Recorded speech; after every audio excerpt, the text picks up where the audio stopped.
Assalamualaikum warahmatullahi wabarakatuh. Seperti yang kita ketahui, pandemi COVID-19 telah merebak ke seluruh dunia, menyebabkan berbagai kehambatan di berbagai bidang seperti ekonomi, pendidikan, dan bidang-bidang lainnya. Mengetahui hal ini, saya dan teman-teman saya telah menganalisis data dari sumber corona.jakarta.go.id dan beberapa sumber lainnya untuk mendapatkan data berupa penyebab COVID, akibatnya, upaya pencegahan yang bisa kita lakukan, dan juga upaya pemerintah yang dilakukan untuk menanggulangi COVID. Sebelum memulai presentasi, saya akan mengenalkan anggota kelompok kami. Yang pertama adalah saya, Adri Renaldi Rahmat, sebagai ketua kelompok. Untuk presentator kami memiliki 6 orang, yaitu yang pertama Safia Juliana, yang kedua Elmira Ardelia, yang ketiga Karina Rasesa, yang keempat Adelia Greni, yang kelima Maheswari Widianingsi, yang keenam Arum Anissa. Untuk editor, kelompok kami memiliki 3 orang, yaitu Dimas Aulia Muhti Resmana Putra, yang kedua Sultan Muhammad Atar, yang ketiga Fitri Nugrahani. Untuk notulen presentasi adalah Syalaisa Amana. Untuk moderator adalah Tasya Mulia Salsabila. Untuk pemberitahuan susunan presentasi, saya serahkan kepada moderator, yaitu Tasya Mulia Salsabila. Assalamualaikum warahmatullahi wabarakatuh. Nama saya Tasya Mulia Salsabila. Saya sebagai moderator dalam dashboard CRM terkait COVID-19. Saya akan menyampaikan nama presentator beserta subbab yang akan dipresentasikan. Arum Anissa dan Safia Juliana akan mempresentasikan subbab awalan. Karini Rasesa akan mempresentasikan subbab penyebab. Maheswari akan mempresentasikan subbab akibat. Elmira Ardelia akan mempresentasikan subbab pencegahan. Adelia Anggraini akan mempresentasikan subbab upaya pemerintah. Saya akan mempresentasikan tentang awal mula COVID-19 dan perkembangannya di Indonesia. Virus corona atau COVID-19 mulai terdeteksi pertama kali di negara Cina pada awal Desember 2019. Lalu, WHO menyebutkan bahwa virus corona tersebut berasal dari pasar ikan tradisional di kota Wuhan yang menjual hewan yang ilegal untuk diperdagangkan, seperti terenggiling, katak, ular, kelelawar, dan hewan yang tak lazim lainnya. Akhirnya, pada 1 Januari 2020, WHO menutup pasar ikan tradisional Huanan yang berada di kota Wuhan, Cina. Namun, virus dengan cepat telah menyebar tidak hanya ke daerah-daerah di Cina saja, melainkan ke segala negara di penjuru dunia, salah satunya Indonesia.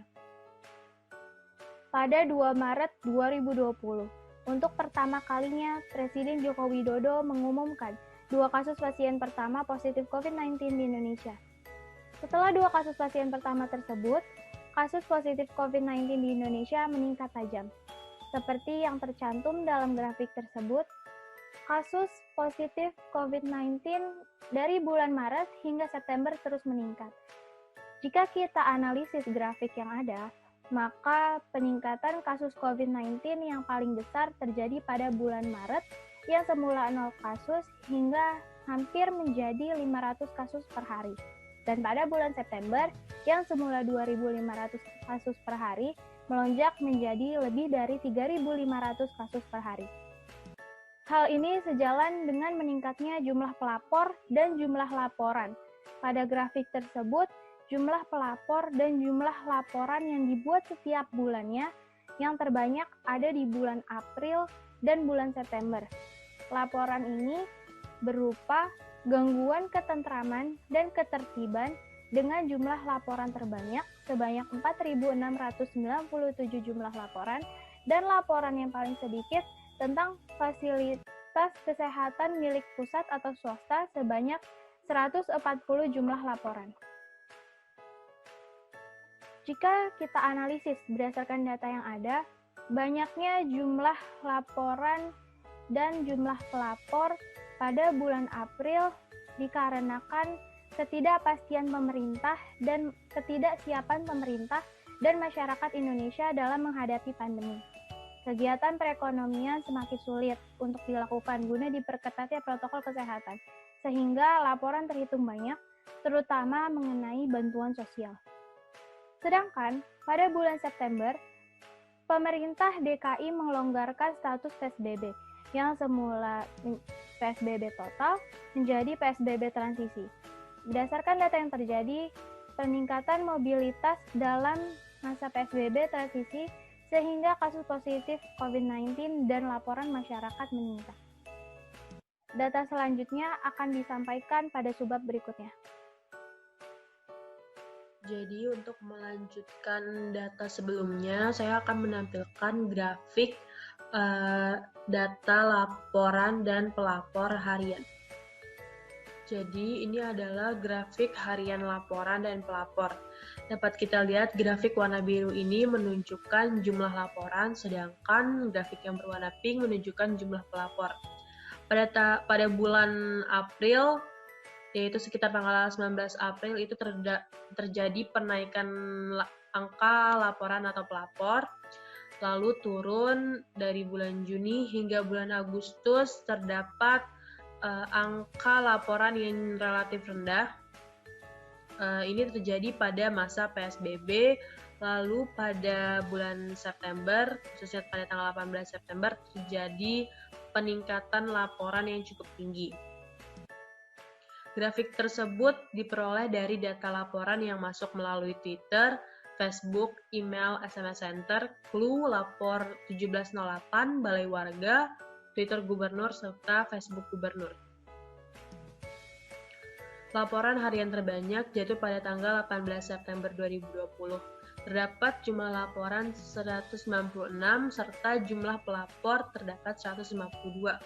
Laporan yang paling banyak diadukan yang pertama itu adalah laporan gangguan ketertiban, disusul juga dengan laporan untuk bantuan sosial. Tidak hanya itu, juga terdapat laporan tentang perizinan bidang ketentraman dan ketertiban serta perlindungan masyarakat, laporan tentang pelanggaran Perda atau Pergub, laporan tentang pungutan liar, dan laporan hubungan pekerja dan pengusaha, laporan pendataan kesehatan, serta laporan tentang fasilitas umum. Jumlah laporan berdasarkan status laporan. Jadi ini ada diagram yang menunjukkan jumlah laporan. Dari total jumlah laporan ada 12.318. Di antaranya terdapat 12.089 atau sekitar 98,2% yang telah ditanggapi dan selesai atau komplit. Di antaranya juga terdapat 138 atau 1,1% masih dalam koordinasi dan 69 atau 0,6% masih menunggu untuk ditanggapi. Daerah yang paling banyak jumlah laporannya itu berada di Jagakarsa dengan jumlah laporan 90 laporan, disusul dengan Rawamangun 85 laporan, dan daerah-daerah lainnya seperti Sunter dan lain-lain. Saya Karini Rasesa akan mempresentasikan tentang penyebab banyaknya jumlah laporan pada masa pandemi COVID-19. Ini adalah data jumlah laporan berdasarkan kategori. Dari data di slide sebelumnya, ada banyak laporan yang dilaporkan kepada pemerintah daerah, yaitu yang pertama, gangguan ketentraman dan ketertiban, yaitu penyebabnya karena beberapa kasus kejahatan, pelanggaran, gangguan, dan bencana. Jenis gangguannya yang terjadi yakni penemuan mayat, bunuh diri, kecelakaan, kebakaran, maupun kehilangan. Yang kedua, bantuan sosial, yaitu penyebabnya yakni banyak orang-orang yang seharusnya mendapatkan bantuan sosial dari pemerintah, tetapi tidak mendapatkannya karena pendataan yang masih buruk dan kurang pengawasan. Yang ketiga, pelanggaran Perda atau Pergub, yaitu penyebabnya karena masih banyak orang yang melanggar peraturan yang telah dibuat, contohnya pelanggaran terhadap PSBB. Yang keempat, pungutan liar, yaitu penyebabnya karena ada oknum aparat kewilayahan yang memotong besaran bantuan yang diberikan oleh pemerintah untuk orang yang membutuhkan. Yang kelima, perizinan bidang ketentraman, ketertiban, dan perlindungan masyarakat, yaitu penyebabnya karena masih banyak orang berkumpul tanpa ada kebutuhan penting atau membuat gaduh di lingkungan sekitar. Yang keenam, hubungan pekerja, pengusaha, atau penyebabnya karena masih ada perusahaan atau kantor yang menyebabkan karyawan mereka untuk hadir langsung di tempat. Ada juga hak kerja yang dilanggar, misalnya soal gaji atau upah di saat pandemi. Saya akan mempresentasikan tentang dampak atau akibat dari COVID-19 di DKI Jakarta. Yang pertama, gangguan keamanan dan ketertiban di Jakarta. Berdasarkan data pada dashboard CRM terkait COVID-19 di Jakarta, jumlah laporan gangguan keamanan dan ketertiban yang terjadi di Jakarta pada masa pandemi COVID-19 mengalami peningkatan yang cukup pesat dibandingkan dengan jumlah laporan gangguan keamanan dan ketertiban pada masa sebelum pandemi COVID-19. Selanjutnya, pelanggaran Perda dan Pergub. Dikarenakan masih ada masyarakat yang kurang peduli dalam upaya penyebaran COVID-19, banyak masyarakat yang melanggar peraturan, terutama peraturan terkait COVID-19. Hal tersebut menyebabkan tingkat penyebaran dan jumlah pasien yang terjangkit COVID-19 meningkat.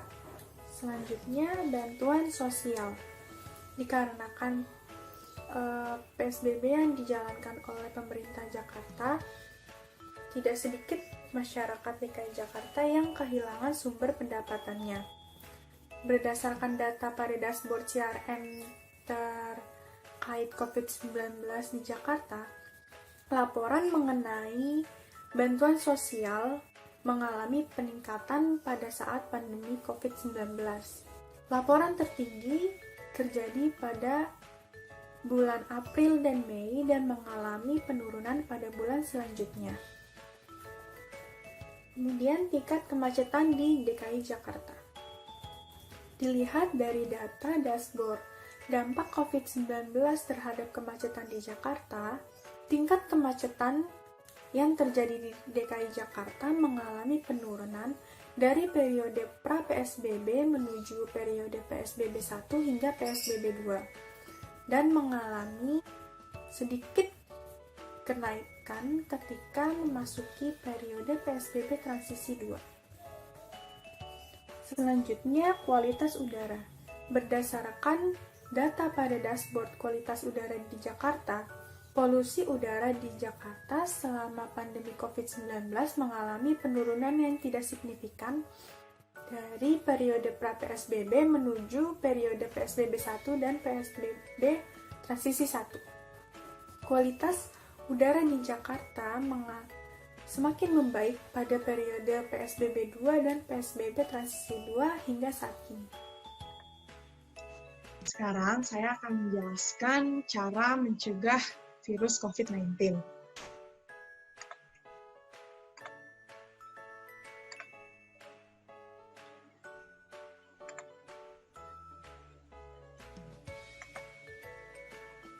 Nah, adapun cara pencegahannya yang pertama, kita dapat mencuci tangan dengan benar dan teratur.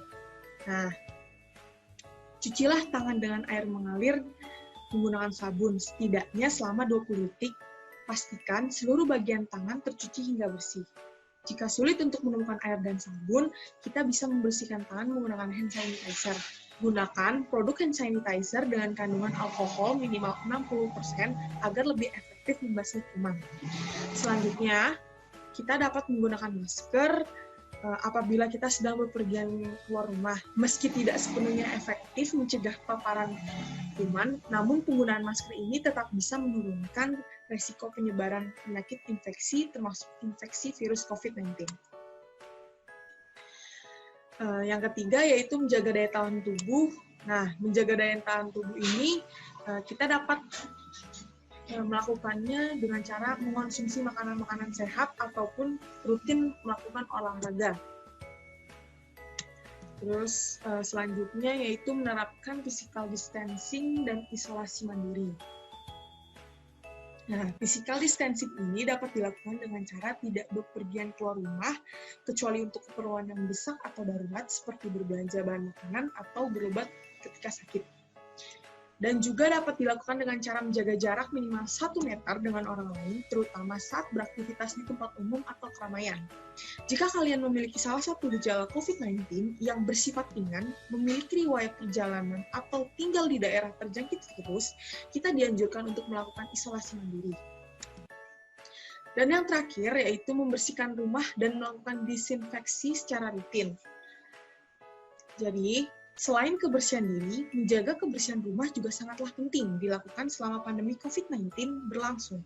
Oleh karena itu, rumah harus rutin dibersihkan dan dilakukan disinfeksi secara menyeluruh. Saat melakukan disinfeksi pun, kita perlu menggunakan sarung tangan dan masker, serta mencuci tangan dengan air bersih dan sabun setelah selesai membersihkan rumah. Hal ini dilakukan untuk mencegah penularan virus corona yang mungkin saja terjadi. Saya Delia Anggreni akan mempresentasikan upaya pemerintah Indonesia dalam menangani dan menghadapi virus COVID-19. Bidang kesehatan senilai 75 triliun rupiah. 1. Perlindungan tenaga kesehatan terutama pembelian APD. 2.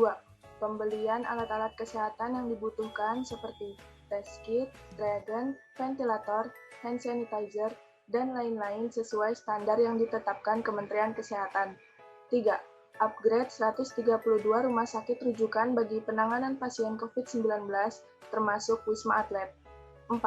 Insentif dokter spesialis 15 juta per bulan, dokter umum 10 juta, perawat 7,5 juta, dan tenaga kesehatan lainnya 5 juta. 5. Santunan kematian tenaga medis 300 juta rupiah. 6. Dukungan tenaga medis serta penanganan kesehatan lainnya.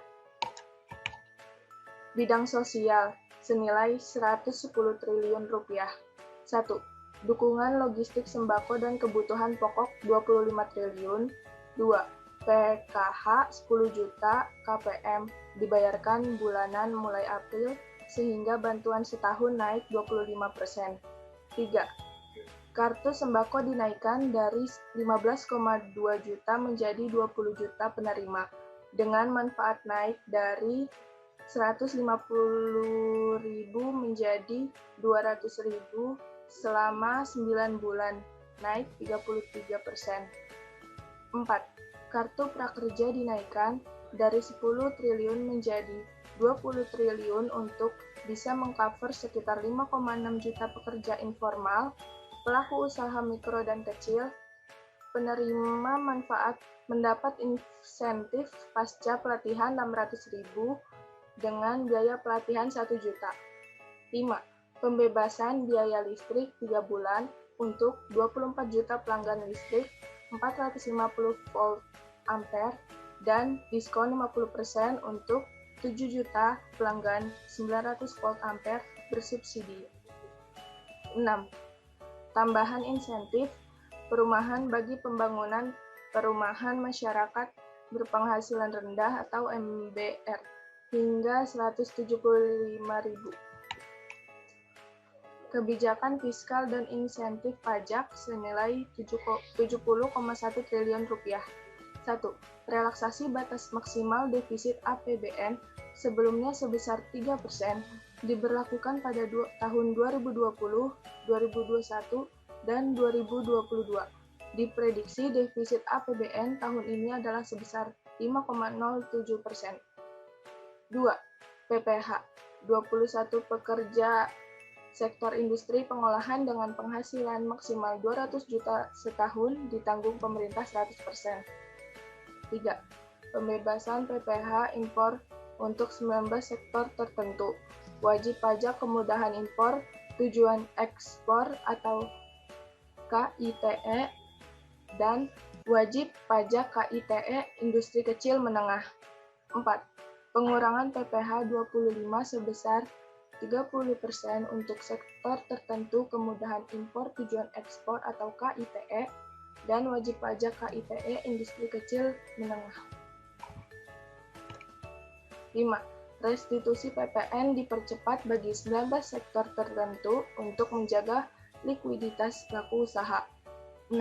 Penundaan pembayaran pokok dan bunga untuk semua skema kredit usaha rakyat atau KUR yang terdampak COVID-19 selama 6 bulan. 7. Penurunan tarif PPH badan menjadi 22% untuk tahun 2020 dan 2021 serta menjadi 20% mulai tahun 2022. 8. Dukungan lainnya dari pembiayaan anggaran untuk mendukung pemulihan ekonomi. Kebijakan perdagangan ekspor-impor. 1. Penyederhanaan larangan terbatas atau lartas ekspor. 2. Penyederhanaan larangan terbatas atau lartas impor. 3. Percepatan layanan proses ekspor impor melalui National Logistic Ecosystem. Usaha mikro, kecil, dan menengah atau UMKM senilai 150 triliun rupiah. 1. Memberikan stimulus untuk debitur melalui penilaian kualitas kredit sampai 10 miliar berdasarkan ketepatan membayar. 2. Restrukturisasi untuk seluruh kredit tanpa melihat plafon kredit. 3. Restrukturisasi kredit UMKM dengan kualitas yang dapat langsung menjadi lancar. Pembatasan sosial berskala besar atau PSBB. 1. Peraturan Pemerintah Nomor 21 Tahun 2020 tentang pembatasan sosial berskala besar dalam rangka percepatan penanganan Coronavirus Disease 2019 atau COVID-19 ditetapkan pada 31 Maret 2020. Pemerintah daerah atau Pemda dapat melakukan pembatasan sosial berskala besar atau PSBB untuk satu provinsi atau kabupaten atau kota tertentu. PSBB dilakukan dengan pengusulan oleh gubernur atau bupati atau wali kota kepada Menteri Kesehatan. 2. Peraturan Menteri Kesehatan Nomor 9 Tahun 2020 tentang pedoman PSBB dalam rangka percepatan penanganan COVID-19 ditetapkan pada 3 April 2020. Kebijakan PSBB antara lain: 1. Peliburan sekolah dan tempat kerja. 2. Pembatasan kegiatan keagamaan. 3. Pembatasan kegiatan di tempat atau fasilitas umum. 4. Pembatasan kegiatan sosial budaya. 5. Pembatasan moda transportasi. Dan 6.